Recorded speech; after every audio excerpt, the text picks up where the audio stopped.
Hello दोस्तों, आपका फिर से स्वागत है हमारे यूट्यूब चैनल में। इस वीडियो में हम आपको भोजपुरी के सुपरहिट सिंगर अंकुश राजा के आने वाले नए सॉन्ग के बारे में बताने वाले हैं। जी हाँ दोस्तों, भोजपुरी के ऐसे दो भाई जो आए दिन हिट पर हिट गाने दे रहे हैं। उनके सारे गाने व्यूज मिलियन में जाते हैं और ये दोनों भाई हमेशा अपने धमाकेदार गानों की वजह से चर्चा में बने रहते हैं। जी हाँ, हम बात कर रहे हैं अंकुश राजा की। अंकुश राजा आ गए हैं फिर से एक बार नए गाने के साथ तहलका मचाने। अभी अभी सोशल मीडिया पर अंकुश राजा ने अपने आने वाले नए एल्बम सॉन्ग का पोस्टर शेयर किया है और ये गाना जल्द ही आप सबके बीच आने वाला है।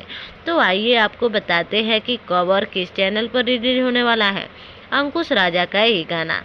अंकुश के नए बवाल गाने का नाम ब्लाउज डोरी वाला ये एक लोकगीत है। इस गाने में अपनी मधुर आवाज़ दी है अंकुश राजा ने। वही गीत लिखे हैं शशि गोस्वामी ने और म्यूजिक दिया है म्यूजिक जंक्शन ने। और एक गाना आज सुबह 6 बजे रिलीज होगा।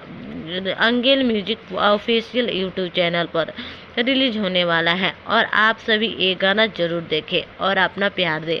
अगर ये वीडियो आपको अच्छी लगी हो तो हमारे वीडियो को लाइक करें, कमेंट करें और हमारे चैनल को सब्सक्राइब जरूर करें। धन्यवाद।